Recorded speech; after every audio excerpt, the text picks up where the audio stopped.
Stunting itu merupakan suatu gangguan malnutrisi ya, di mana stunting ini sangat mempengaruhi fungsi intelektual atau perkembangan otak si anak tersebut. Stunting ini biasanya terjadi dimulai pada 1000 HPK, di mana dimulai dari hari pertama kehidupan di dalam kandungan dan dapat dicegah sampai dengan umur 2 tahun. Nah, anak pendek belum tentu stunting, namun anak stunting sudah pasti pendek.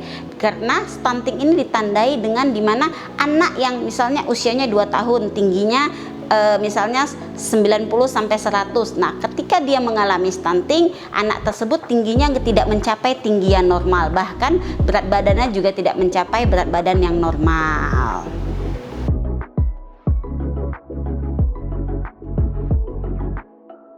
Stunting itu bukan sebuah penyakit, namun stunting itu kondisi gagal tumbuh karena kurangnya asupan makanan, dan dimana ini juga disebabkan oleh akibat infeksi yang berulang dalam jangka waktu yang panjang atau jangka waktu tertentu yang bersifat kronis, dimana terjadi pada periode emas atau 1000 HPK seorang anak itu semenjak berada di dalam kandungan hingga berusia 2 tahun.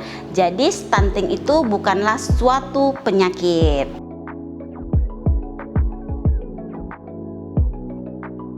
Sebenarnya stunting ini bisa terjadi pada semua status ekonomi, tetapi memang porsinya terbanyak pada kelompok yang berada pada kelompok ekonomi rendah. Stunting juga tergantung pada akses makanan, dan sekitar 30% ini bergantung pada perilaku dari orang tua. Jadi itulah hal-hal yang bisa menyebabkan stunting dan mempengaruhi terjadinya stunting.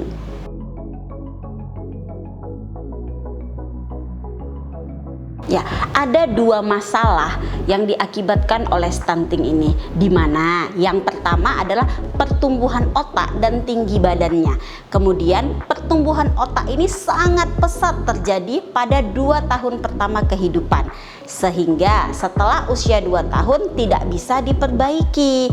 Jadi kalau perkembangan otak itu setelah 2 tahun tidak bisa diperbaiki. Namun untuk tinggi badannya, seperti saya sebutkan tadi, 2 hal yang sangat menonjol disebabkan oleh stunting ini, yaitu pertumbuhan otak dan tinggi badan. Apabila perkembangan otaknya itu dimulai dari hari pertama kehidupan, 1000 HPK ya, yang dihitung dari hari pertama kehidupan itu sampai dengan usia 2 tahun tidak dapat diperbaiki. Namun tinggi badan itu kita masih bisa perbaiki atau masih bisa berharap pada fase pubertas. Oleh karena itu, jangan pernah mengobati stunting, tapi lakukanlah pencegahan. Adapun periode emas yang masih bisa memperbaiki stunting adalah sebelum usia 2 tahun. Saya tekankan lagi, adapun periode emas yang masih bisa memperbaiki stunting adalah sebelum usia 2 tahun. Dan jangan pernah berharap untuk kembali normal atau kembali seperti semula. Hasil tidak bisa kembali sempurna, artinya bisa diperbaiki namun tidak optimal.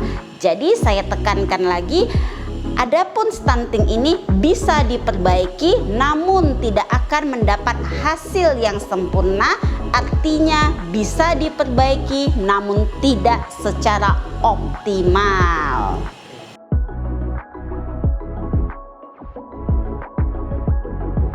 Adapun cara efektif untuk mencegah stunting ini biasanya ada 7 langkah yang dilakukan. Yang pertama, pemeriksaan kehamilan secara rutin, lalu dilanjutkan dengan memenuhi kebutuhan gizi ibu hamil. Kemudian setelah melahirkan dilanjutkan dengan pemberian ASI eksklusif pada si bayi.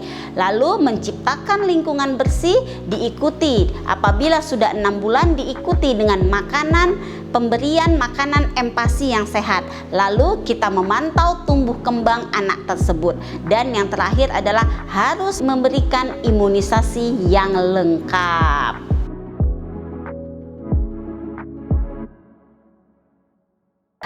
Untuk pencegahan stunting ini ya merupakan suatu perjalanan yang cukup panjang, bahkan sebaiknya dimulai dari mempersiapkan remaja putri sebelum menempuh kehamilan dan perencanaan keluarga dan kehamilan yang matang.